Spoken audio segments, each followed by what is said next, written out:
Hi, everybody. I'm Paul Yeager. This is the MTOM Show podcast. We're on location for the next couple of episodes at the World Food Prize and the Borlaug Dialogues. That's a series of meetings and seminars on a global scale where we find out about issues that have come up in feeding the world as well as how things are getting done. It's always a celebration of everything food, but not what you think it is. In fact, it's a way to mix both public and private dollars, and that's going to be the focus of our next couple of episodes here on the podcast. We're going to start with one of the private entities that is putting money in both medical as well as food research. That's the Rockefeller Foundation. We talked to the president of the Rockefeller Foundation, Raj Shah. He has background with USAID and now with the Rockefeller. Plus, he has many other interesting things that we're going to get into as we talk about large-scale changes. We're going to talk about moonshots. Where do we find it? Is it somebody who's attending the convention and conference here?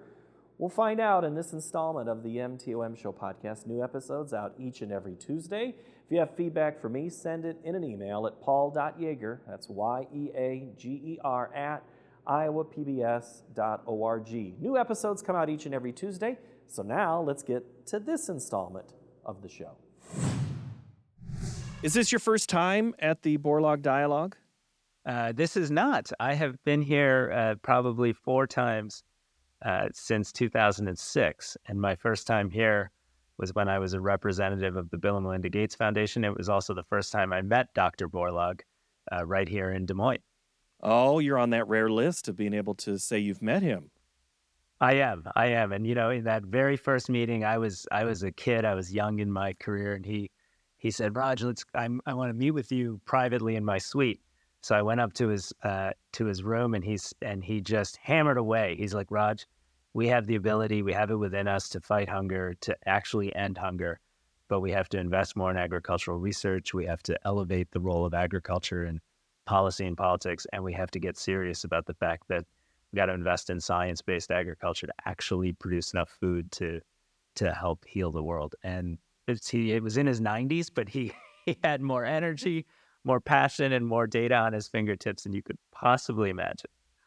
When I look at your bio and all the things that you've done, let's specifically, I guess, it might not even be to food. Have you ever met anybody like Dr. Borlaug, so passionate for so long about one single topic? You know, I don't know. No, I haven't. I mean, I will say, because I had the chance to work with really some extraordinary people, you know, from Bill Gates to these local nonprofit leaders in West Africa that, you know, changed the course of history for women and girls through an entire region of the planet. People like Norm just have a passion that burns inside of them, and they don't let go of it ever, you know. And I think it actually sustains them well into their older ages. And in Norm's case in particular, he was, even at the very end, he was just incredibly committed and active. So obviously, that meeting, to all the times that you've been back, it's important for you to be here this week. Why? Well, I now run the Rockefeller Foundation and just launched a book called Big Bets. And we think that the world needs to make a much bigger bet to fight hunger. You know, I think we don't quite realize yet that, given the impact of climate change and given some of the disruptions that have been caused by the Russia-Ukraine war and other conflicts, we're actually on path to increase the number of people around the planet that go hungry day to day, that don't even get 2,000 calories a day before they go to bed. And, you know, in 2023, that's inexcusable, and the numbers are going to go up. So, you know, we've had a real run of success between 2001 and 2017. We actually cut global hunger in half, from about 13-14% of the global population to about 7%. It started to creep up again to 9%, and it's projected to go all the way back up to 14-15% if we don't do something differently. So we're here to get the world to be more focused, more committed, and more aggressive, and more evidence-based in the fight against hunger. Sounds like we need another big idea.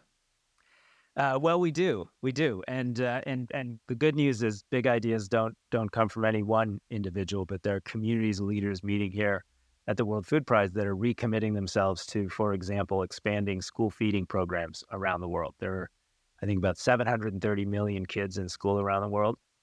Only about 400 million of them actually get a school meal, and most of those school meals are not at all nutritious or sufficient for them. And so we have been investing in programs around the world, like in Kenya, where you get a kid a healthy school meal produced locally by local farmers. You're both helping the local economy, and all of a sudden, girls' attendance in school goes up 150%. It's unbelievable. Kids are learning more. Kids are eating properly. They're building habits for how to eat, and entire food systems sustain that way. It's how we built the American food system, right? We helped farmers by buying food and giving them to people who needed it, and we should be doing that on a global basis.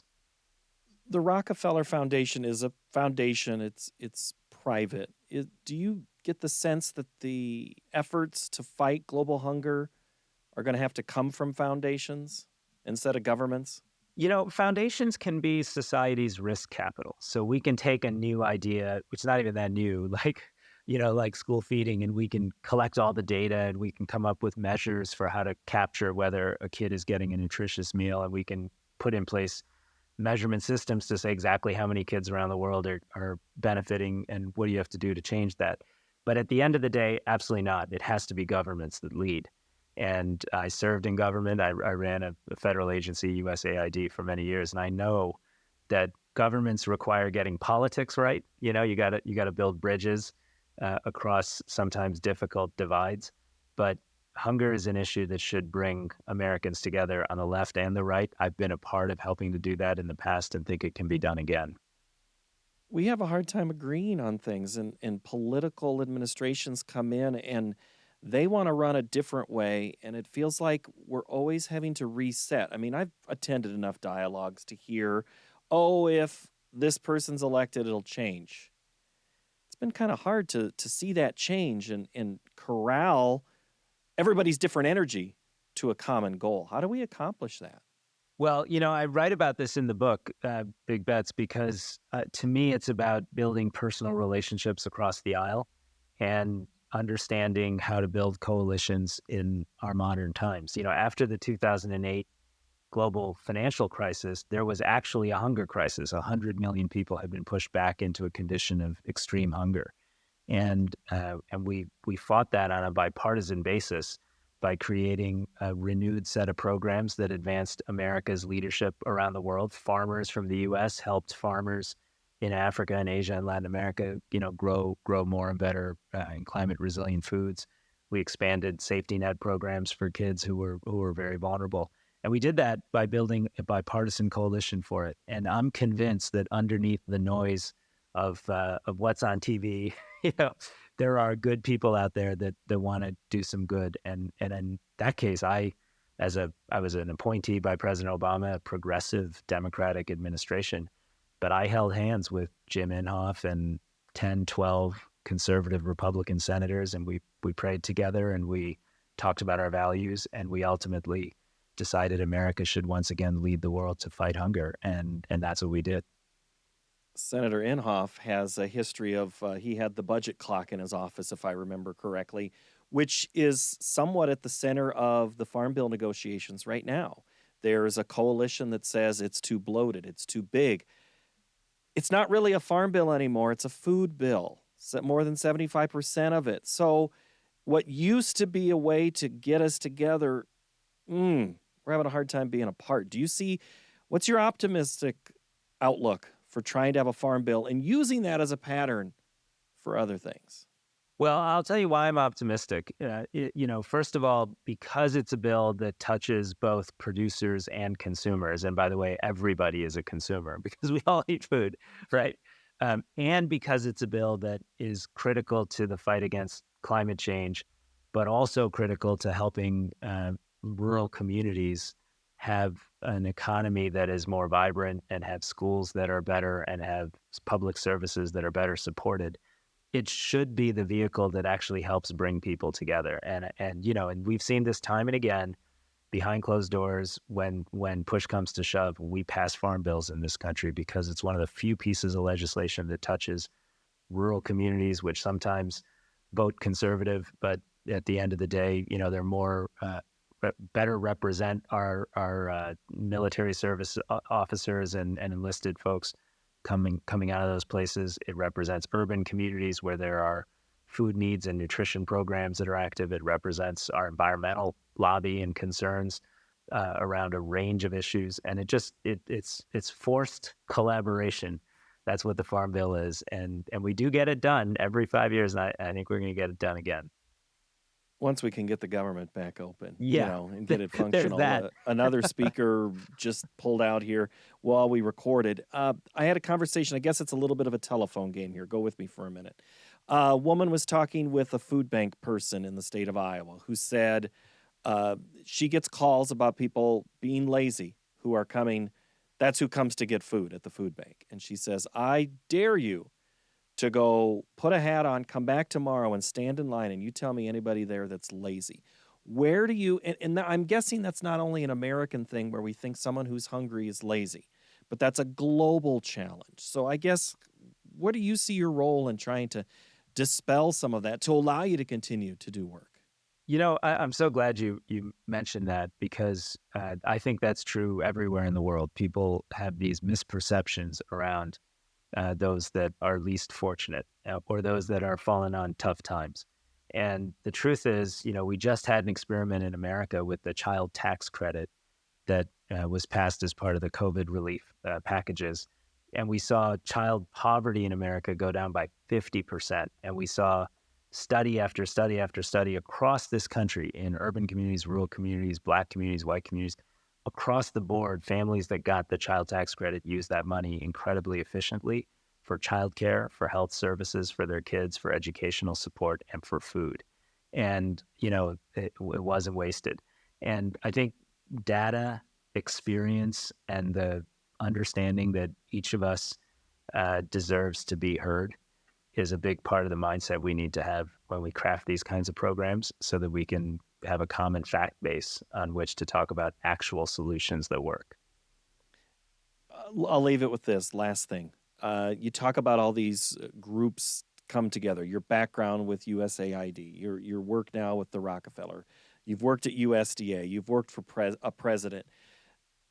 You say government has to be a part of it, and we talk about politics, but again, it's a global picture. We have a hard time figuring out something that matters more on my street than it should in Israel, for an example, in a current topic. Again, give me one more pledge on why a global food fight is important to battle.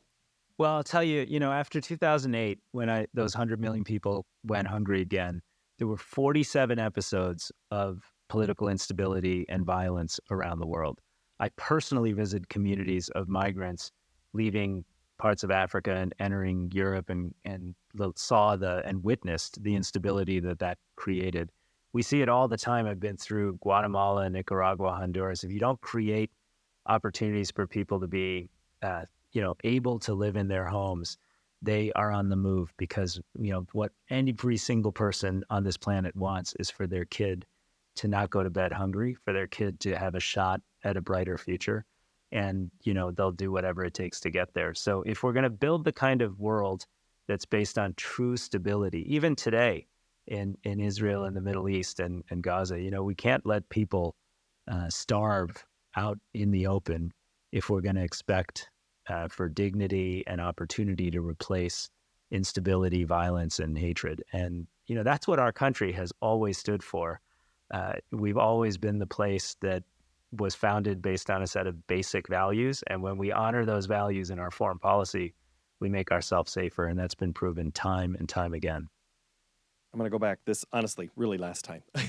I just thought you said something made me think. From the beginning when you came with Dr. Borlaug to now, you mentioned there's kind of been like this ebb and flow in what you've been talking about. Where do you think we are?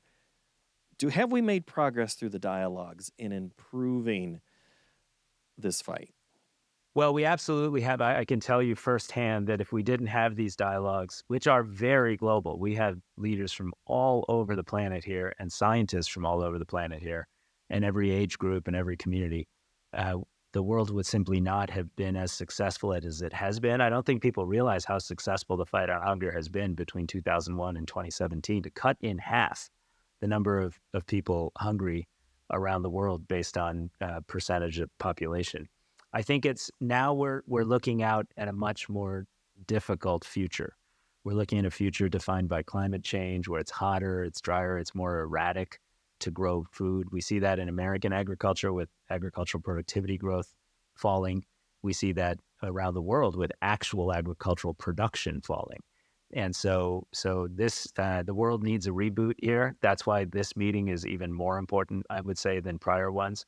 And frankly, we need to reimagine our politics to say, let's get serious again about recognizing that America has always been the world's leader on fighting hunger. Let's do it again. We have the skill and the will and the sense of moral purpose to get that done. Raj Shah, thank you so very much. Appreciate it. Thanks for having me. My thanks to Raj Shah for his time here on the podcast. If you have feedback for the program, send it as an email, market2market@iowapbs.org. A little looking ahead, next week we are going to stay here at the World Food Prize and the Borlaug Dialogues, but we're going to talk about the State Department end of things. So it's kind of a double package episode with two different guests. We'll see you next time. Bye-bye.